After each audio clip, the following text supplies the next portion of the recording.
Hello, Wankers. What's up, Vankahs? Greetings, Vankahs. So, before we start, don't forget to subscribe, Wankers, Yes. Yes. Hell yeah, we're going on summer break. We're about Exactly. to don't let the numbers dip. You gotta subscribe. This season is getting good, baby. You guys counted my boy Lando Norris out of this thing. How you like him now, Guenther? How you like him now, Matt? Guenther, I'll let you take the lead. I've already been taking my bumps here. How I like Lando now. Oh, Yeah. I always said I don't dislike him, but I think he outsmarted him and his engineer. Fair play to him and his engineer and the strategist. They outsmarted Oscar. I mean, it's like, hey, So, guess what? If Lando wouldn't do his little mistakes, which I always say sorry, because I have to speak for myself, not for you guys. Canada, if he would have been patient and stayed second, guess where he would be? Leading the World Championship by, I think, about 10 points, yeah? But if and would doesn't give you points, so he made a mistake and ran into good old Oscar, and now he's still second, even if he had outsmarted him now in Hungary. And a little bit more than that, I'd say he bounced back pretty well after his crash in Canada because he won in Austria, he won in Silverstone, he got second in Spa, and then he won in Hungary. So he's 3 out of 4 after that crash. You guys said this thing was over after that crash. Lando Norris is a choke artist. Well, 3 out of 4, you can call it lucky, you can call it outsmarting, but the boy has made a little comeback and he's feeling good. But this is, of course, Vankah Hours, brought to you by BetMGM. We will be covering all this and more. Lando Norris, Oscar Piastri, Papaya Rules, Lewis Hamilton, Charles Leclerc crashing out, both literally and metaphorically. Bortoleto, Aston Martin, so much to discuss before this summer break. But before we get to that, why don't we hit the music? No fuck smash, my dog. I've got the fucking Steiner and I'm back for more. No fuck smash, my dog. I've got the fucking Steiner and it's time for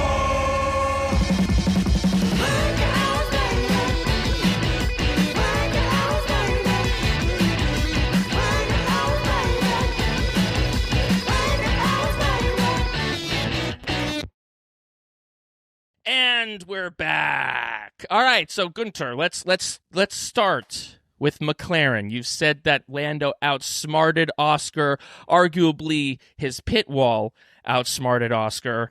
Oscar's pit wall, debatably. What did you make of this victory? Is this a sign of a changing of the tides, or is this a sign of Lando maybe getting lucky again? No, neither of the two. It's a sign of we have got a nice championship in front of us, because it's not done until it's finished, this championship, because there's always some surprises, So, what I think who will be world champion, you know that. I don't have to repeat that. I'm still Oscar, but for me, the good thing is with Lando, even, when everybody,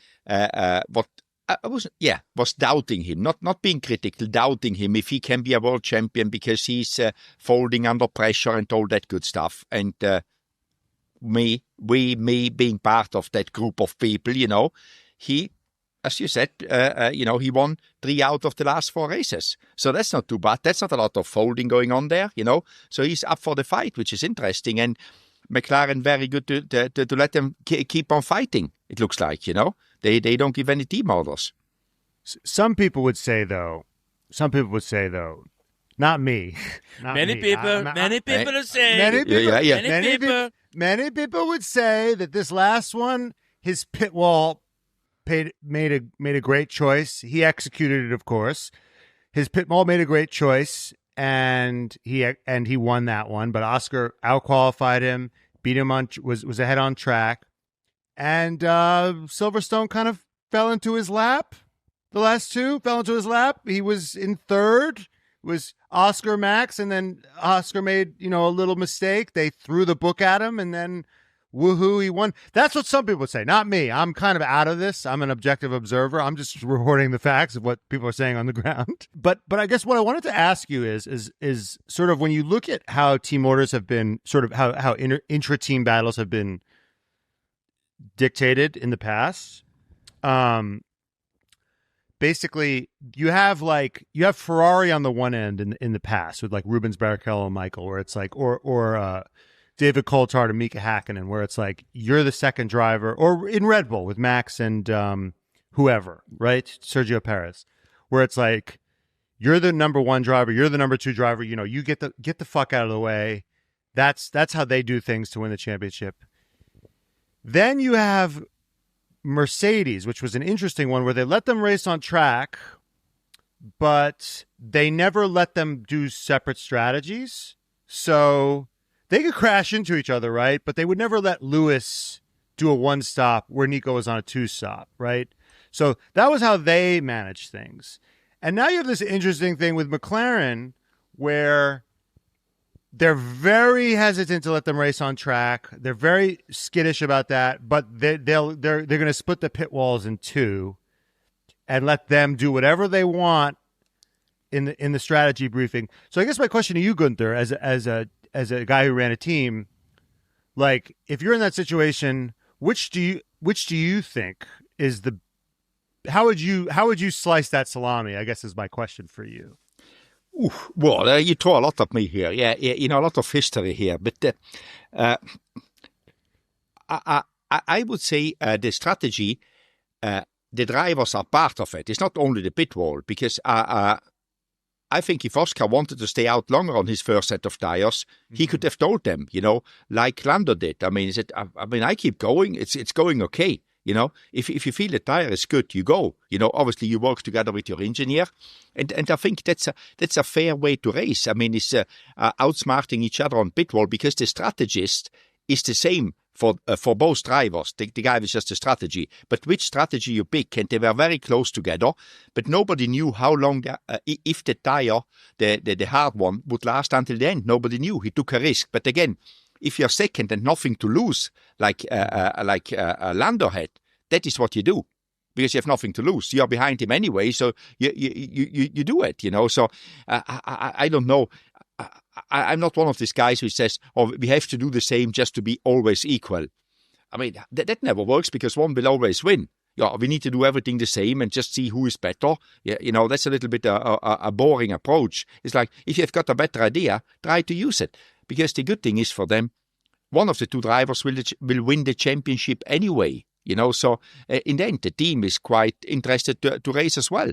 And as long as they get on and they don't play unfair with each other, you know, and which they don't seem to be doing up to now, you know, let them race, you know. I guess the question is why do you think Toto, in the days where they were out ahead, like McLaren is, instituted like, okay, you guys can race, that's fine, but only on track. You guys are going to be on the same strategy. We're not doing Is that any... true? That's how they handled it back then? Yes. That they never did different strategies? They never let them, according to what I've read, they never let Lewis do something cheeky. You know, if he was behind. They never let him, it's like, no, you guys are on the same strategy. I don't remember that, you know, my memory. But I think that was because maybe the drivers, because at McLaren, to be fair, the relationship between the two of them is good. You know, if you see them one winning, one losing, you know, it's fine. I think at Mercedes, if they would have,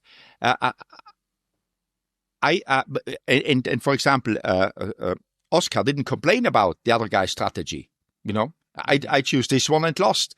I think at Mercedes the chemistry between the two drivers was not as good, or their character was not accepting that. So to avoid this, maybe Toto said, I don't want to have after the race all these big debates in the press, or they let him do this, and he was insecure that could happen. So he said, you know how I stop this?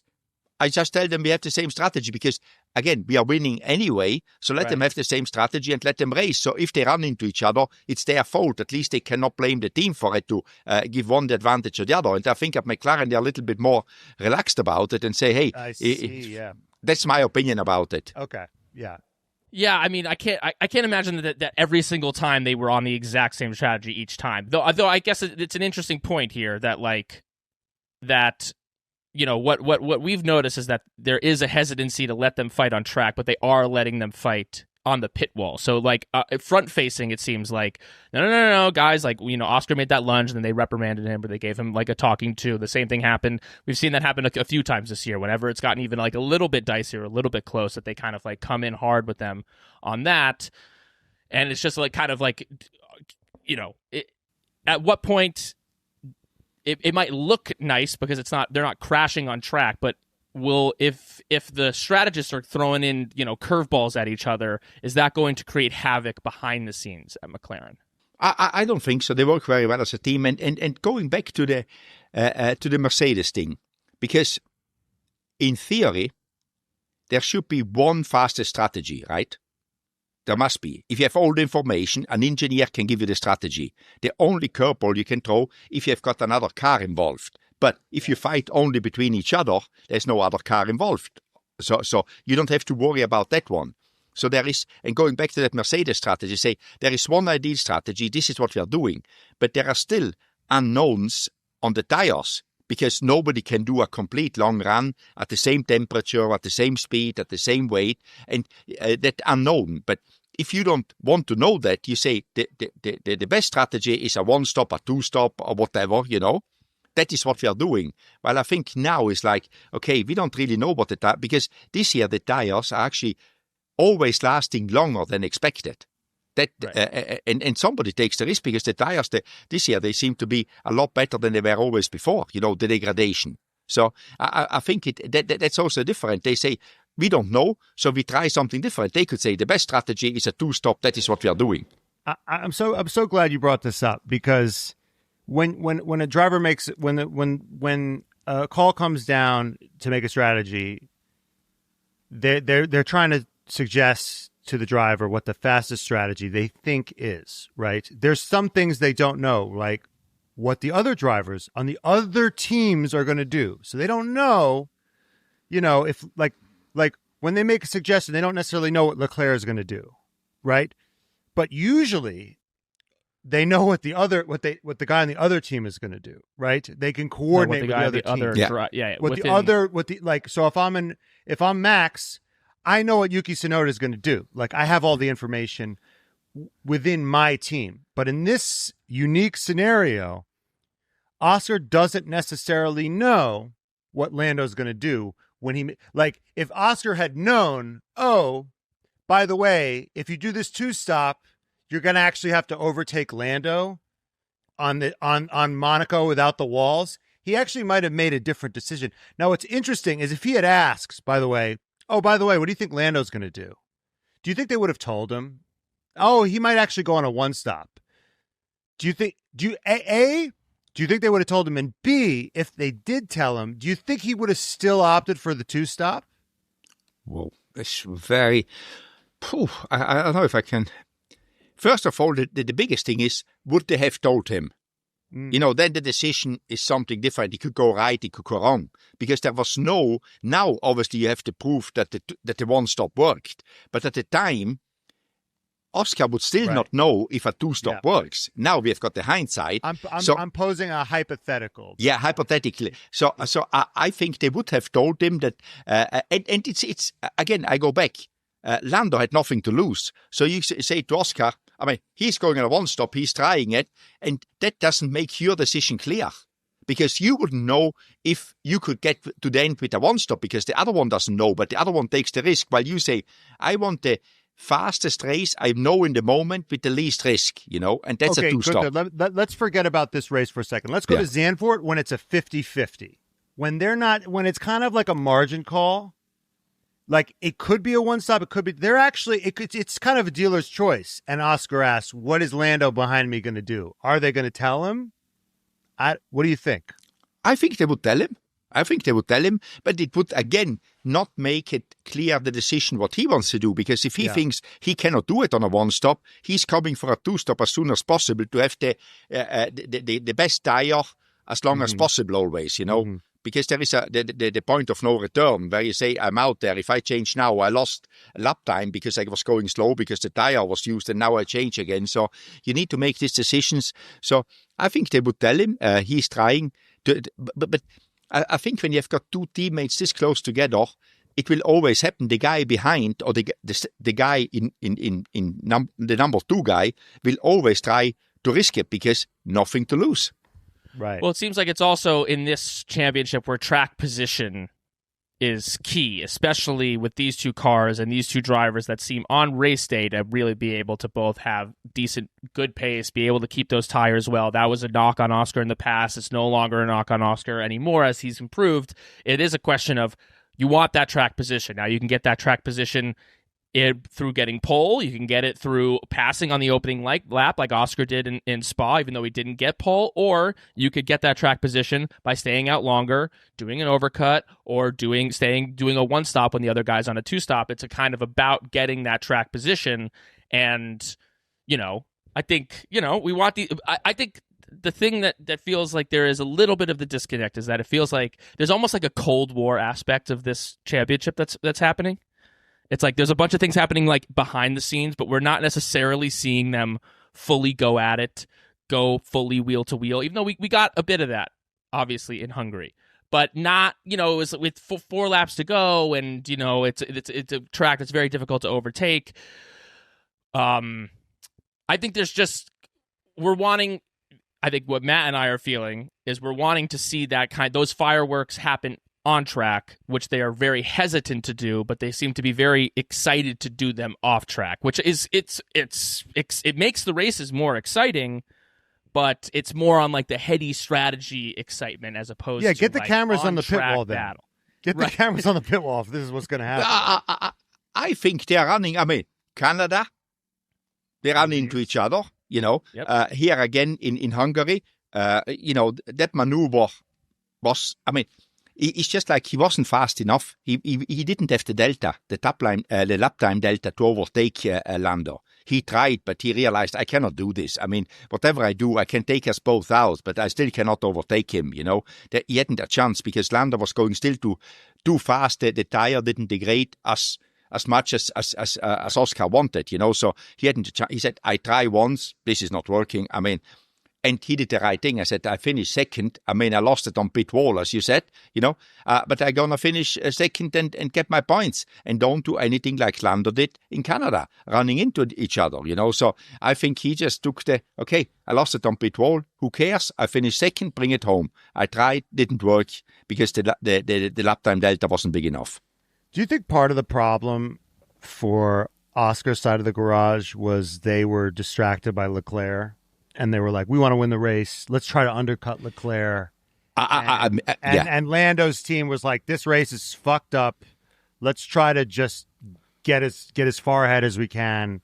Let's not even worry about Leclerc. Let's try to beat Oscar. And then turns out Leclerc wasn't even relevant, and they end up winning the race. Yeah, we completely focused. You're right there. Gee, well observed, Matt. I mean, Jesus Christ. I mean, no, you're right because the first time in the entire history of this podcast. Wow.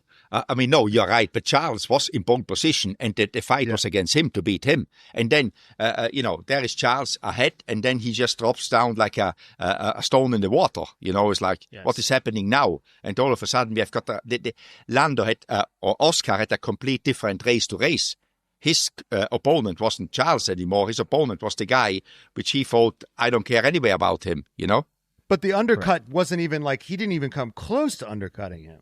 Like, obviously, if he had undercut Charles, like, he's going to beat Lando, but he didn't even come close. And the pit stop was good, and everything, and the outlet lap seemed out lap seemed fine because the tire stayed good so long. Because normally, if you have only a one-stopper, you lose more with tire deck than Lando did.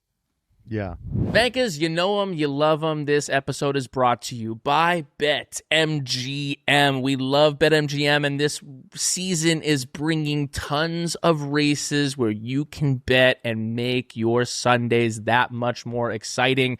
Lando Norris, Oscar Piastri, they're battling for that top spot, and you never know who's going to get that third spot at the podium. Is it George Russell? Is it Max Verstappen? Is it Charles Leclerc? It feels like every week We don't know who's finishing second, and you don't know who's finishing third, and you can put your bets in there today. Come see what's new at BetMGM. You can score bigger when you win with boost tokens, odd boost tokens, and more. Even if your bet doesn't hit, we've got you covered with no sweat tokens. Sign up at BetMGM today, and you'll have access to countless betting options, including new look, same-game parlays, teasers, live bets, and so much more. Take advantage of these offerings, and be sure to use the bonus code DADDY, because we're fun, when signing up to receive up to $1,500 in bonus bet if your first bet loses, baby.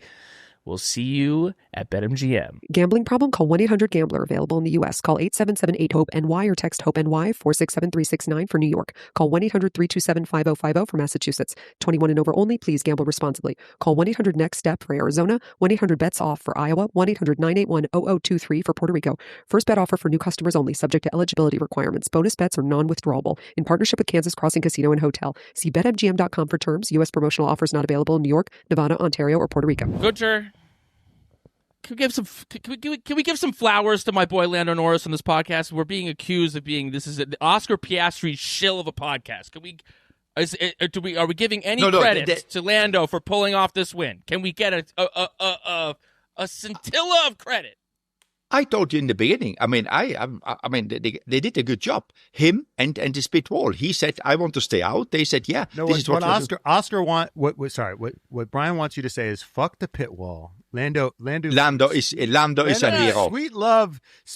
Made sweet love to those tires. Made them last. Lando won 3 of the 4 last races. I mean, that says it all. You know. Therefore, Lando was. Yes, clapping. Stating facts and clapping. Lando won through the last 4 races, and let's clap for it. Okay, Guenther, if Lando Norris wasn't your rock star for the Hungarian GP, who was? Who was your rock star for the You're Hungarian love this, Grand guys. Prix? Yeah, Bortoleto. And you know why? Because I know how good Nico Hülkenberg is. There is somebody, it's a known quantity, and he just beats him now consistently in qualifying, and in the race he did a very good job. I mean, to keep in there, keep his position, overtaking. I mean, he did just no mistake, nothing, and I mean, the car was obviously good enough to do this, but he hasn't. The car was not better than him. He was better than the car, in my opinion.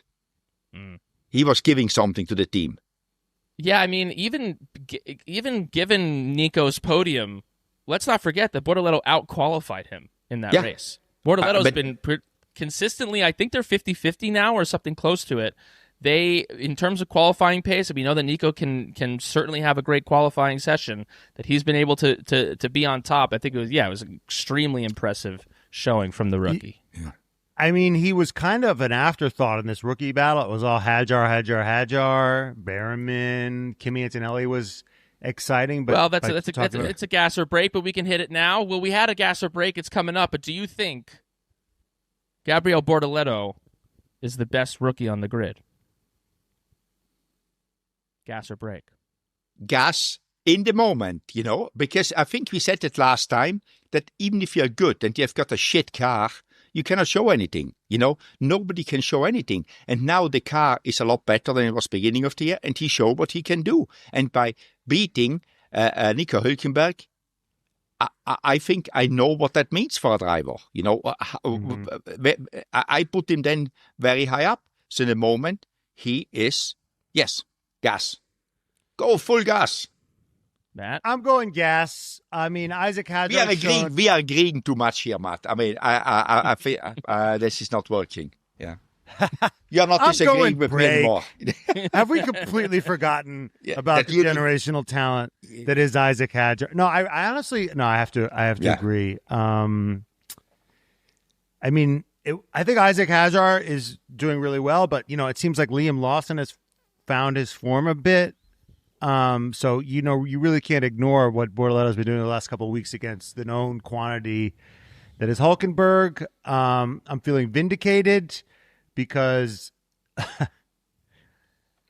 I don't know. Kick Sauber, 51 points. Aston Martin, 52. Williams is at 70 points.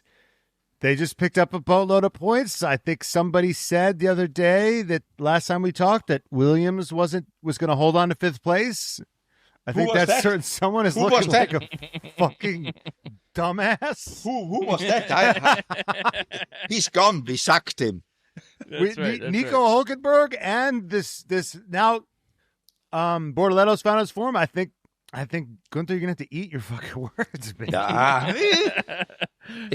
We'll get there. We'll get there. Wheatley. I'm going gas as well. Let's not forget that Gabriel Bortoleto won Formula 2 last year. He beat Baby Jesus Kimi Antonelli. He beat Junior Baby Jesus Ollie Behrman, and he beat the king, the judo king, Isaac Hadjar. And he won F3 in his first try, won F2 in his first try. Helmut Marko said that he was overrated, and he's got a fire in his belly, and Fernando Alonso backs him. Fernando Alonso's his manager. And who's his other best friend? Brian, who's his other best friend on the grid? One Max Verstappen. I think that game recognized game, and if you have a Fernando Alonso and Max Verstappen on your side and thinking that you're in good company. You're in good company. You got the stuff. So, okay, yeah, I agree. Bortoleto, best rookie. Also, that's the Rockstar for the Hungarian Grand Prix. I like it. Okay, Guenther, who is your wanker for the Hungarian Grand Prix? Luis. I mean, How can you come out as being 7-time world champion saying, I'm useless? It's not his performance. I do not care about that. I'm not going into his performance. He's struggling. At some stage in our life, we all struggle a little bit. I still struggle, so I always struggle. But coming out and saying, I'm useless, I think that's the wrong attitude. And that is for me, I don't like attitude of giving up, or it's an attitude that people should feel sorry for you. For me, it's like, if I'm 7 times world champion, I've got enough confidence that I know that I'm not useless. I just need to work harder and going back to get my mojo back, It's one of these things. And by coming out saying I'm useless, for me, it was a little bit, dude, I mean, a few weeks ago, you were sitting down with engineers telling them what to do, and now you're coming back and saying I'm useless. It's just focus what you are good at, which is driving a race car, because he's good, He's a 7 times world champion. So, Guenther, you know what made me more depressed than the I'm useless? Because part of me thinks he's trying to deflect. It's like, well, if I beat myself up, how hard are people going to beat me up? But that's the wrong attitude. That's feeling sorry for yourself. Well, Guenther, before someone says that I'm fat and ugly, I say, oh, I'm so fat, I'm so ugly. They go, oh, no, Matt, you're beautiful. You're amazing. Nobody will say that anyway. Yeah. It's a tactic. It will not work. It's a tactic, Guenther. It's a tactic. Yeah. Right. My point is, what made me more depressed was when Max sent it on him and he just fucking let him go. That depressed. As someone who started watching in 2021, that really fell in love with that battle, that just depressed the shit out of me. That he just let Max shove him off track with they were both. He was out of the points. So keep your note. Like, you got nothing to play for. Might as well keep your fucking pride. And then apparently, Lewis didn't even bother showing up to the stewards to stake his claim. He just let Max get away with it. Like, he just gave up. Yeah, no, but that's what I say. Lewis is an inspirational figure to never give up. He's overcome all these odds to make it a Formula One, and then you just let Max throw you off track, and then you don't even show up to the steward's office. It was reprehensible. So again, you agree with my pick, Wanker? No, the wanker of the week is actually Oscar Strategy Team. I'm leaving. Do this pod without me.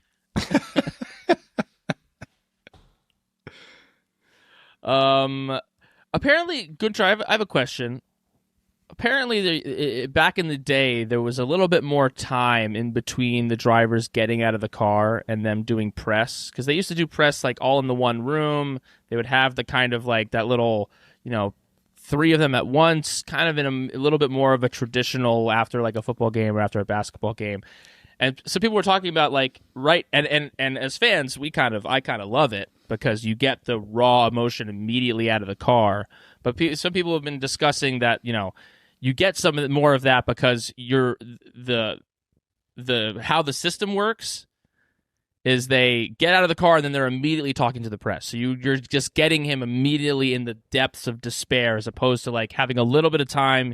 He can go to his dressing room, punch a wall if he wants to, and then go and have a little bit more of a collected thought. Are you aware of the changing of that system from your time in the paddock? I didn't notice it, but I'm with you. Speak immediately with them so you get what you need to get, because otherwise they're getting briefed already by the PR people, and you get the media training bullshit, Yes. Okay, well, let's discuss the media training bullshit, because as fast as that situation happens now, it seems like maybe Ferrari got their little claws. Ferrari got their claws into Charles Leclerc, because we need to discuss what happened with Ferrari. Obviously, Charles Leclerc gets this pole that no one saw coming. The wind bringing in throwing a wrench into things, and then starts the race. God herself wanted Leclerc on that pole. Keeps the lead, and then they go in for the pit stop. Lap 40 hits, and then all of a sudden their pace just falls off of a cliff. Charles is to use a word that Matt loves, apoplectic in the car, screaming at his engineers, I told you we needed to look at this. You need to listen to me. I would have figured out a different way. And then all of a sudden afterwards, he's like, actually, I didn't know what I was talking about. It has something to do with the chassis. That's, to ignore everything. We described it like the Epstein files. Like it just immediately got buried, and nobody can find it anymore. Yeah. List? Yeah. What radio message? What radio message? What are you talking about? Guenther. Am I in it in the message? That's right. Exactly. Guenther Steiner is in the Ferrari tapes. Okay, Guenther, I need you to break down what the hell happened to Charles's car and whether they're lying to us or not. You know what it is? I do not fucking know. I mean, I'm as clueless as you, and I'm not trying, because I was like, what is happening? When I heard him on the radio, I was like, what is gone wrong here, And then the performance got worse and worse and worse. I mean, it's like, and then end of the race is like, everybody's happy. Oh, something strange happened, but what? Oh, yeah, I don't know. I have no idea. And I'm sure if I ask Fred, he will not tell me.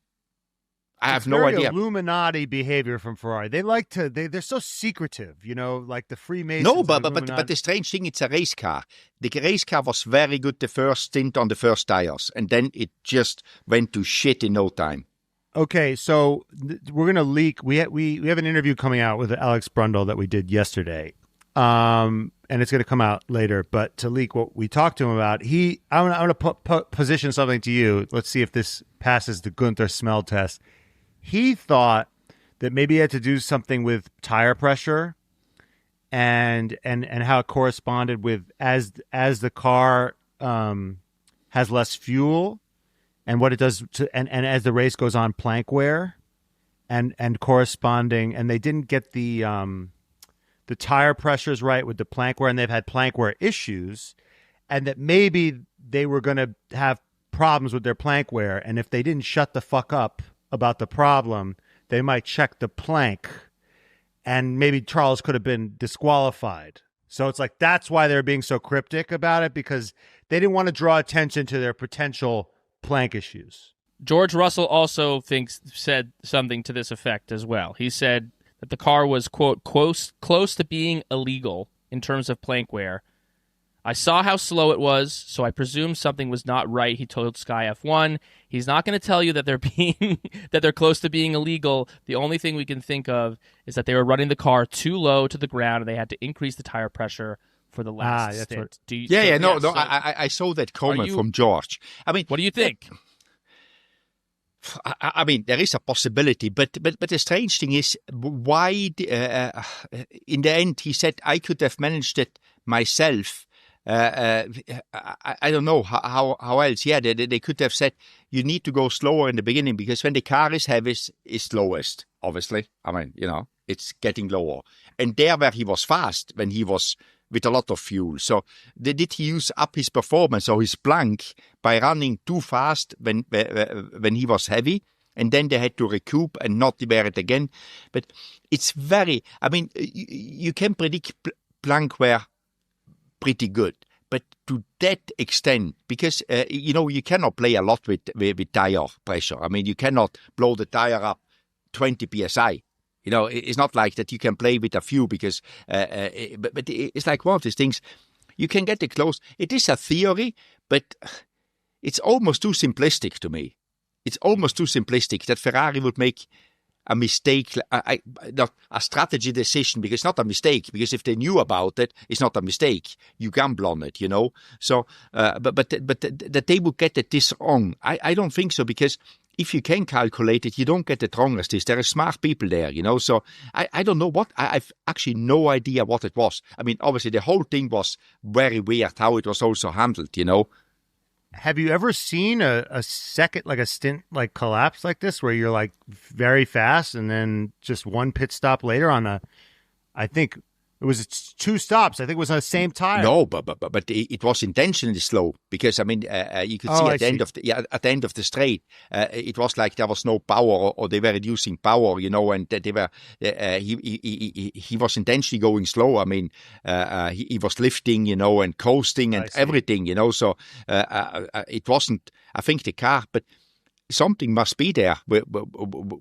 Which was weird. But, I mean, the plank wear, you could jump to that conclusion, but it's almost too simplistic for me, But sometimes I maybe overthink it. Wouldn't lifting also affect plank wear, though? Because absolutely. If you're running on the straight and you go slow, it didn't push down. Yeah, absolutely, yeah. So you lifting. would maybe want to be a little bit slower. You'd maybe want to lift. They would maybe be like, lift and coast, if you keep driving as fast as you're going to drive, you'll win the race, but we'll be disqualified. So no, it could be, slower. But for me, it's just like too simplistic, the whole thing, It's like, but it's the same, like if they had to save fuel, that's weird that they would not put enough fuel in that you can go the full race flat out, Because Right. lift and coast you do for fuel saving. All right, so with the Ferrari, do you want to move on to your well, boy I'm Fred? just curious, Guenther, are we ever going to get an answer to this question? No. Because No. You will never get an answer. They'll never release the Ferrari files. Exactly. But what if we, as the podcasters, as the podcast bros, fight for something good for once, and we make sure that we get the answers to the Ferrari? That the files are released. Yeah. That's right. I think Fred is on holiday now. Otherwise, we need to ask. Fred, release the files. This is getting... That's right. Or we could ask, when do you release the files? Yes. That's right.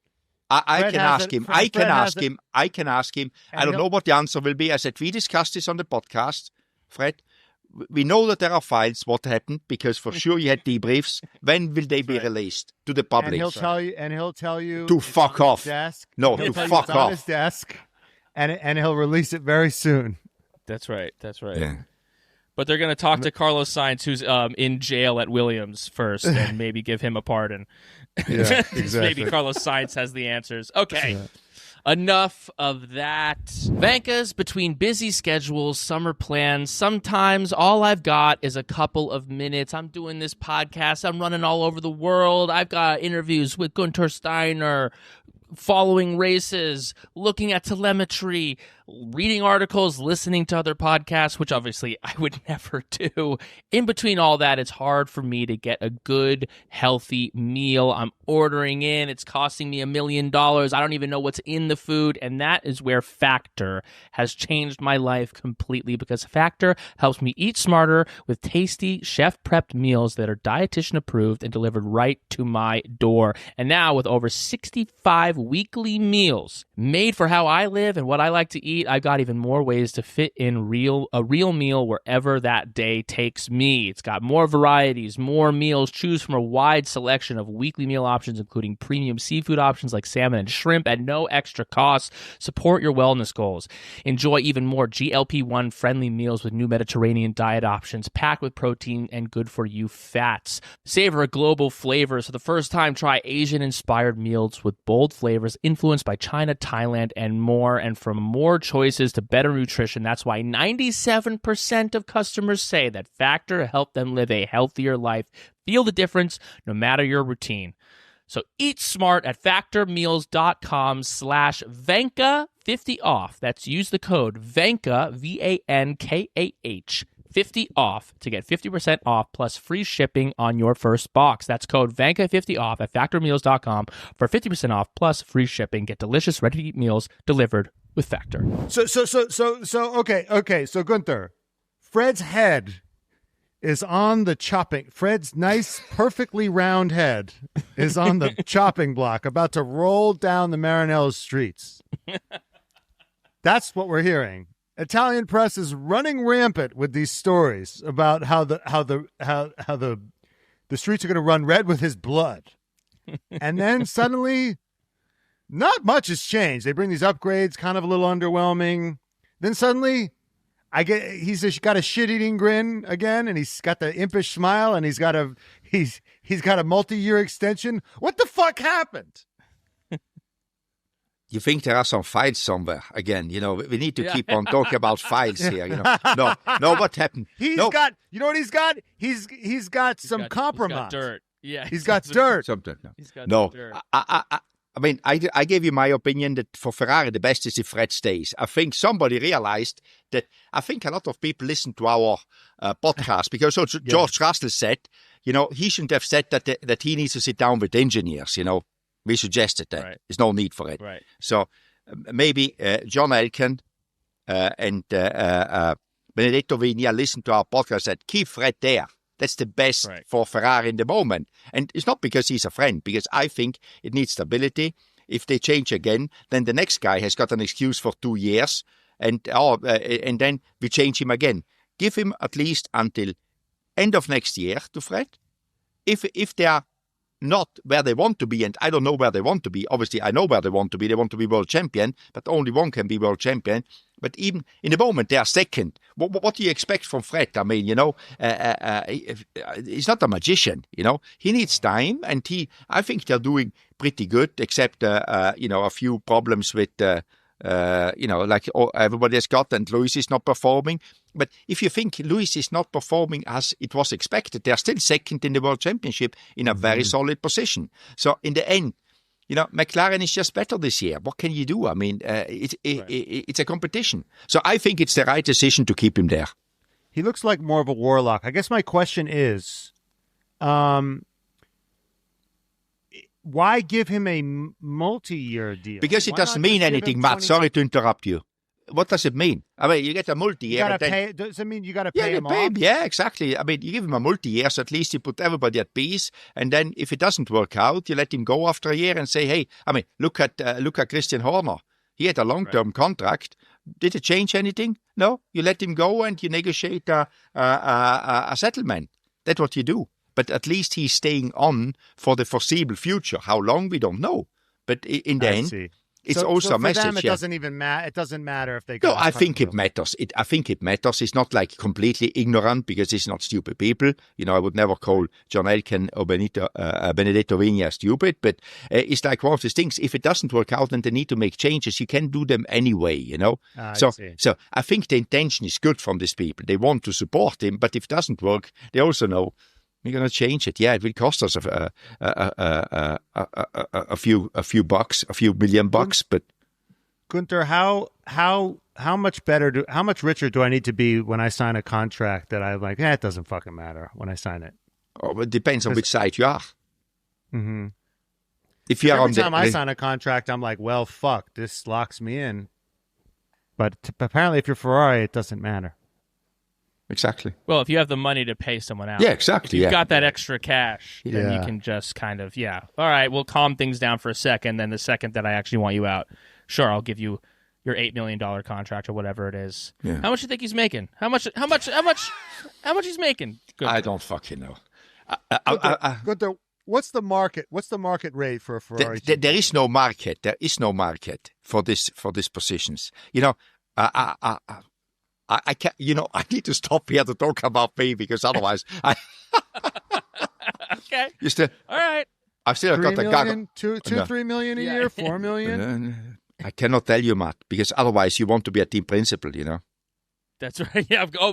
You know why? Because the money's good. Because it's good. Yeah. That's why you want to be a team principal. Okay. We'll get Guenther. We will relieve you of this. Let's go to our favorite segment, gas or break. Aston Martin will get a podium this season. Break. One swallow doesn't make a summer. Never heard that before. No, you heard that one before. Swallow? What's a swallow? The bird. It's a bird. It's a bird. Which come in summer. Yeah. So one alone, because they always come in groups. Doesn't make the summer because they travel over winter. I see. So you think this is a flash in the pan? I'm going break, but I think a more interesting question is Red Bull is currently shitting the bed. All of a sudden, Lance Stroll is finishing ahead of Max Verstappen. Is this a sign of Adrian Newey's involvement? And Adrian, how is all of a sudden Aston Martin getting his fucking? They don't know. All of a sudden. They don't know. They were shit in Spa. They didn't know why. Now they're very good here. They don't know why. So I think they will try to find out. But I think it's track dependent. This is a slow track, high downforce track. Spa was the complete opposite. Obviously the car was very good. I must admit the car was very good in Hungary. And they will be like, wow, why can we not have a consistent car like this? But All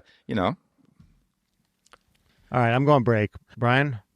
I'm going gas, baby. I think Fernando Alonso is going What does he know, Matt? Pull off a miracle. He's going to be able to pull off a miracle, and I think this is not the only track for the rest of the year that's going to be high downforce. We got a Singapore coming up. Obviously, it's going to be different with the weather, but we got some tracks that might give Fernando Alonso a chance, and I think if he's got a chance, even if it was a sliver of a chance, he could pull off a podium. I'm not slamming the brake. I'm not slamming the gas with my full force, but I'm feathering it.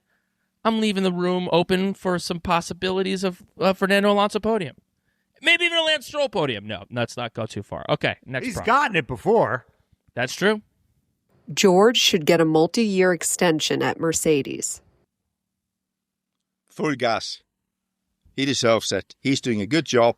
He's leading the team.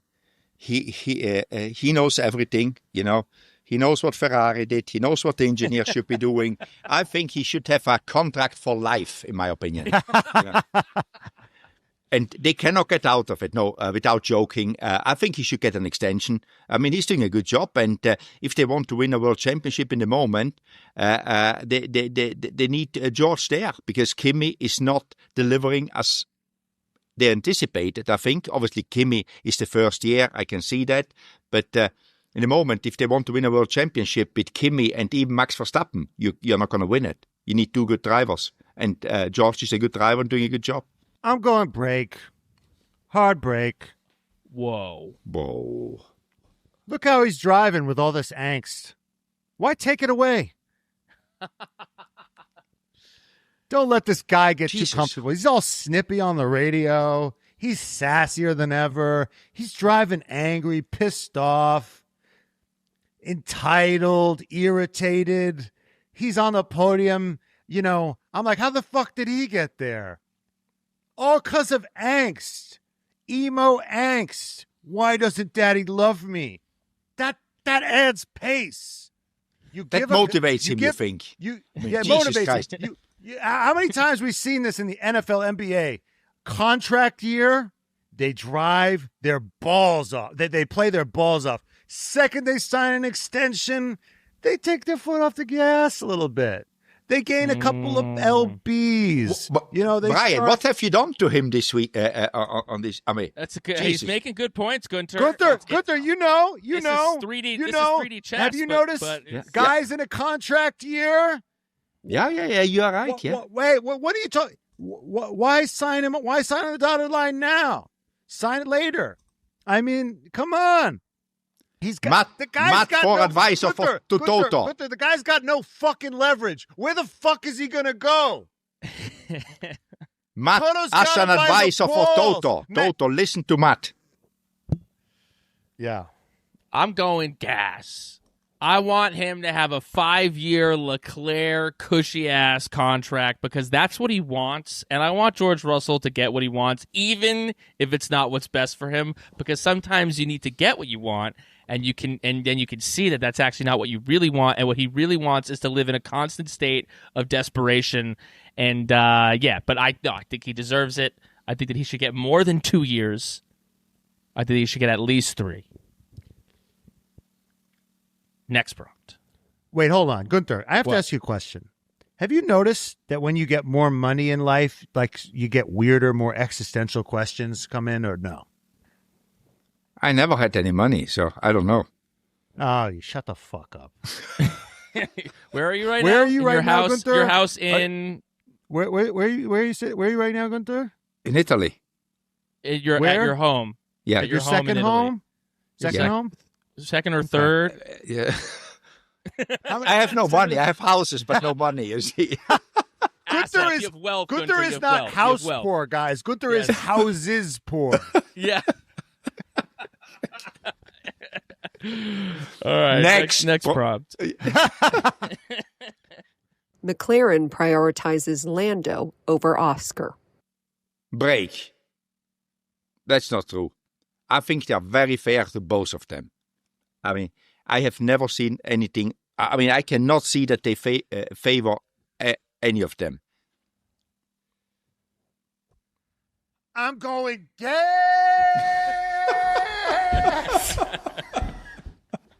See, Guenther, it's very silly that you haven't seen a little show called Drive to Survive, which you are a star in. No, I have not seen it.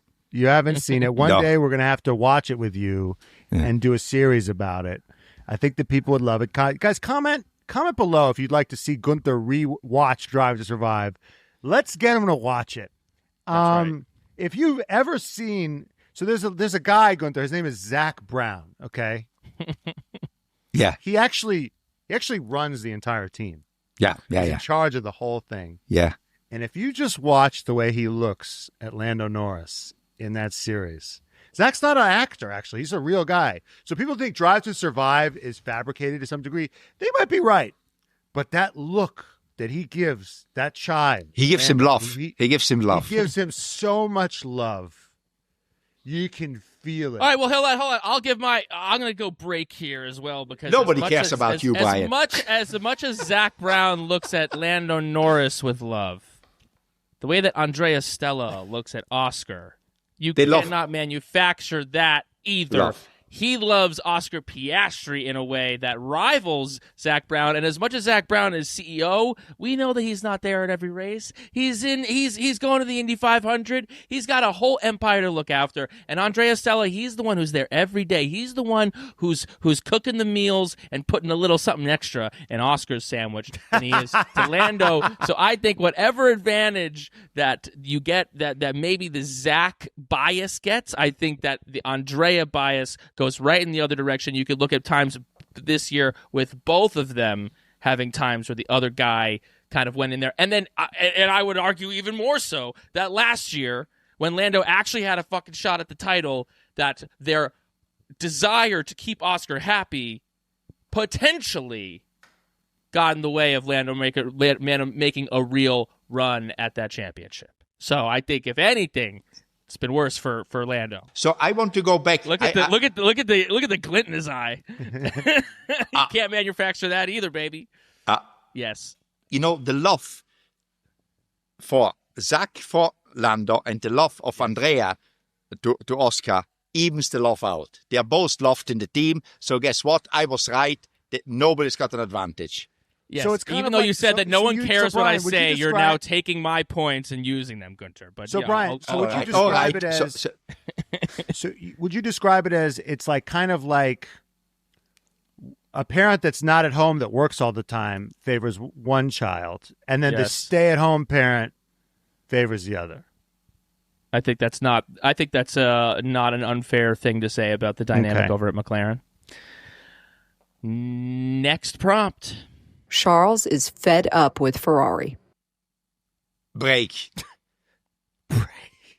Break. Okay.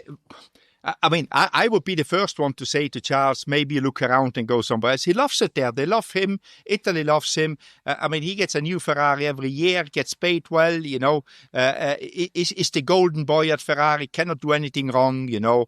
Won races, is winning races in Ferraris. You know, it's very young, good-looking kid, you know. What more does he want? Why would he go anywhere? I mean, nobody blames Charles for not winning the championship. Guenther, pull up your pants. Your whole Italian ass is showing. Yes. Yes. Guenther, we don't. Do you know conjugations? Do you have conjugations in Italian? Like, you know how conjugations work? No. So basically, the prompt was Charles is fed up with Ferrari. I would extend that to Charles was fed up with Ferrari, Charles is fed up with Ferrari, and Charles always will be fed up. So with why Ferrari. is he there then? This is because he's stuck in this toxic relationship. It's like, why doesn't he leave her? Why doesn't she leave him? You know, I think he's been because because he's like you. He grew up in Monaco. He's been indoctrinated with the lie that is Ferrari, that tells us, oh, don't look at the car. The car is perfect. The lies, the propaganda, the conspirazia that is Ferrari. And he buys into it. Now he's there, and he's telling himself, he's always told himself that he's going to win there. And now he's stuck there, and he's in an abusive relationship. The question and that's was why he not doesn't leave. The question was not, will Charles win a championship or not? What was the question, He's Jenny? fed up. He is fed up. Is he fed up with Ferrari? Yes. No. He is was, not. He is, and he He always is will not. be. Gas. You don't know what you're talking Gas. Gas. I'm going full gas as well, Guenther. I mean, I think just because I'm leaving. I'm leaving now. Yeah, well, you know why, Guenther? Because you have a healthier relationship with your boundaries than Charles Leclerc. Okay, See, you get Charles fed up, you Leclerc- leave. Wait. That's right. You get Yeah. fed up, you leave. But we even know, Guenther, that you were at Haas a couple years longer than you even wanted to be. Okay, you said it multiple times. Okay. Yeah. So you were at Haas at a time where maybe you were a little bit fed up with Haas, but you stayed because Why, there were other things that Guenther? were Why keeping did you there. stay at Haas longer than you wanted to? I don't know. If I Emotional would, investment. yeah. Exactly. You don't know. You don't You don't know. because sometimes we do things that we don't really even know why. It's we're called doing. stupidity. Well, I think therapists might have a different, definition of some of this behavior, but I think They don't know that, anything because they are. therapists don't know anything. Oh, I love it. Okay, well, I think that I Gunther's think that Charles therapy Leclerc, book. Gunther, is your therapy book pages. one page, and it just says you are stupid. Or not. One page is you're Or not, stupid yeah. or not, And in the case of Charles Leclerc, he says, "I am stupid." right? I think that Charles Leclerc, Ferrari is so much bigger than Charles Leclerc. It started so long before Charles Leclerc. It will continue on after. Yeah, Charles but he Leclerc. owes everything to Ferrari. He owes I everything to understand, Ferrari. so that's why he feels conflicted when they fuck him over and when they don't give him a car that he can work with, or he has a situation where one thing's happening and they tell him to lie to the public about what's actually happening, and he has to compromise maybe his own sense of self. He has to betray his own morality in order to hold up the team's morality Until the files come out. Exactly. So I think Exactly. Yeah, exactly.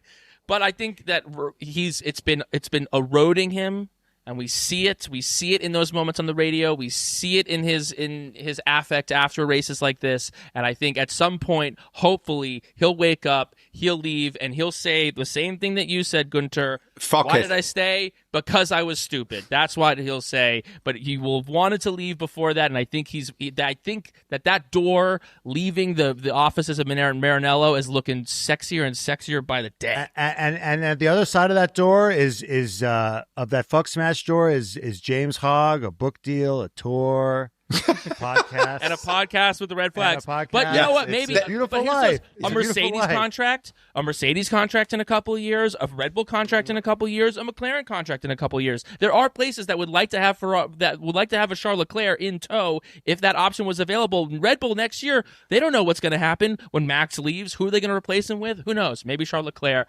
remains to be seen next. And now with Laurent there, that is a possibility.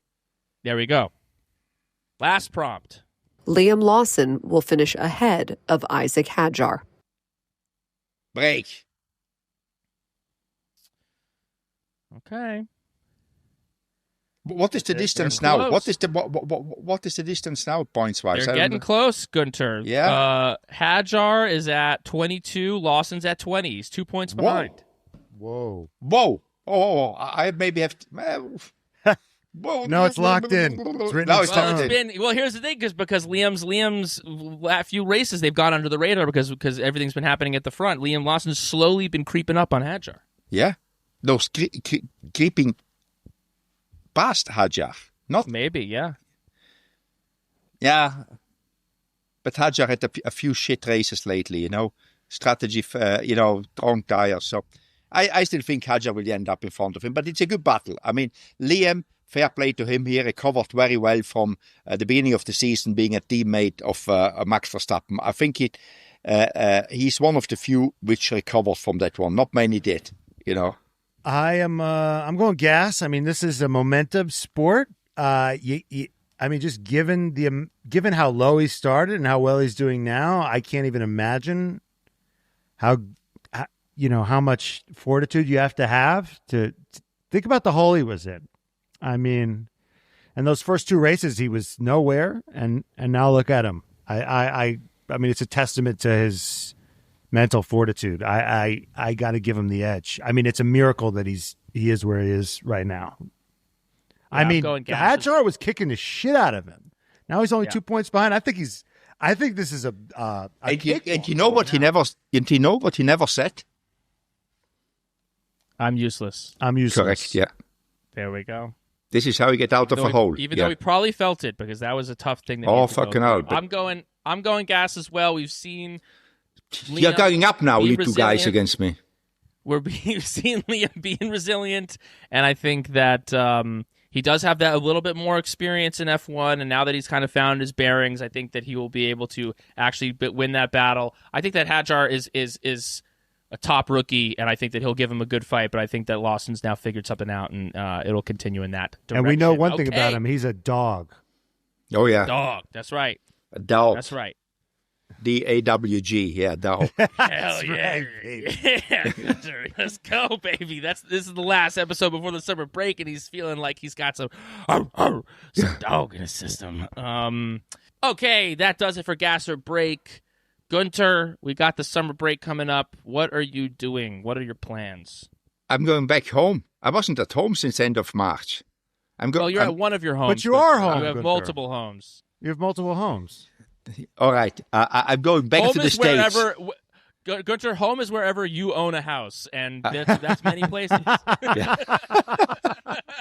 I'm going back to North Carolina. I'm going on Sunday, yeah. I want to go back to North Carolina for a few weeks, So that's what I'm doing. And then I'm just staying in my house.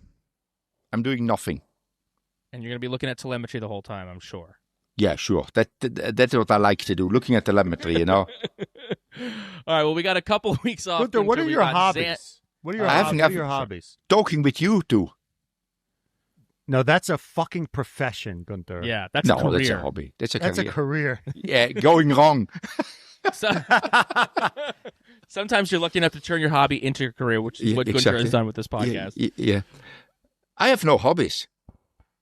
Come on. You said you used to play ice hockey. You said you used to play hockey, getting fights. Yeah, not anymore. I'm 60, fat and old, so I cannot play ice hockey, You don't read any of those books behind you? They're just for show? Yeah, but that's not a hobby reading, And That's Jenny something. You don't think cook. reading's a hobby? No. Reading hobbies. What do you like to read, Guenther? What kind of books Everything. do you like to read? I quite read a lot. I mean, what you call them, novels, things like this, crime stuff, things like this. I actually read different things, What's your favorite book? What's your favorite crime novel? Lee Child books, they are my favorite ones. Have you read them? I read them all, actually. There is a new one out, which I haven't finished reading because I was too busy. But when I get back now, I finish reading it, I think it's not out yet. How about fantasy? How about fantasy novels? Do you go for fantasy novels?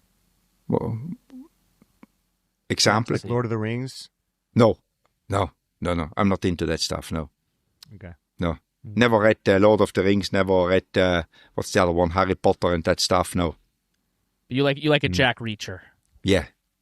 I like him, yeah. Gosh. He's pretty cool. Manly type shit. Yeah, exactly, yeah. Jack Reacher's awesome. Jack Reacher. Yeah. He's mean, Yes. Yeah. You like a mean protagonist. I like it. Okay. Oh, my God. Well, we've got... Do you read any of the older stuff, like... Yes. Like, what's his name? The hard-boiled stuff? Like, what's his fucking name? Philip Marlowe? No, I read Kerouac, or however you pronounce it. Jack Kerouac. Kerouac, yeah. On the road. I actually started to read it again a few years ago, but then I didn't get through it. Because I read it when I was... I feel like it doesn't necessarily hold up on the second reading. And I feel like you want to read that book when you're... Yeah, when you're 18, and stupid. Yeah. I'm still stupid, I'm just old and stupid now, So I didn't get any better with age, I'm not like wine, so. Sure. But you never read Raymond Chandler or any of those guys, like Sam Spade? That's like the older crime stuff. No, never read them, no. Well, sorry. Matt, you can maybe make a little list for Guenther, give him some of your faves, because Matt's... Yeah, we should start a book club. Yeah, book club with Guenther. Yeah. That'll really break open the floodgates of the money from this endeavor. We start the Guenther Steiner book club. Yeah. Guenther, you'll be the new Oprah. Yeah. You'll be the new Oprah. Yeah. We will be the new Oprah, That's we right. will be, The three of us. Yeah. These picks. Guenther will give away houses. Yeah. Because I've got too many. That's right. Okay. Enough of that. Guenther, Zandvoort is the next race. It's 3 weeks away, but give us a prediction for Zandvoort, because I don't know if we're going to speak to you before then. Oscar, Lando, George again. Oscar, Lando, George. Matt? Oscar, Charles, Lando. Brian? Lando, Oscar, Charles. You know what? Actually, How are the standings? Lewis. I think Lewis takes his time off. He's useless. But listen, we've seen Lando Norris say some of the same type of shit and then bounce back. I think that Lewis, he's hitting rock bottom. Only way to go is up. I think Zandvoort, he has a nice little comeback drive. Lewis needs a little bit of rest and relaxation to get back into the right headspace. Guenther, you are currently leading the points on the podium predictions. You have 38. Matt has 31. Brian has 23. Because I keep saying that Lando's going to win races, and he keeps. Well, Yeah. But he's won 3 of the last 4, so we'll see. And Guenther, you're holding strong. Lando, the Oscar Piastri's winning this championship. Yes, holding strong, keeping And position. Matt, you holding strong. Oscar Piastri's winning this championship. Yeah. Yeah. Oh, yeah. Ooh. Yeah. Well, if He's if the planting the strategy team seeds doesn't of fuck it up for conspiracy. him. He's planting the seeds of conspiracy. Yeah, exactly. Yeah. It's like, it's a little bit. He doesn't want to say what he really wants to say. He wants somebody else to say it, so, yeah. I think that Lando's still going to take this thing. I think it's 50-50. It's a full toss-up. Thanks God you go on holiday. You can think about that one then, so, to recover. Hey, we'll see. We'll see. A lot of season left to go. All right, Vankahs, we love you. Make sure that you are subscribed wherever you are listening. Spotify, Apple Podcasts, YouTube. Give us a like. Throw us a comment. Tell us what book you want Guenther Steiner to read. The guy loves reading. He loves reading about crime. Tell him what crime books you think that he would enjoy. Until next time, goodbye, Vankahs. Goodbye, Wankers. Goodbye, Vankahs.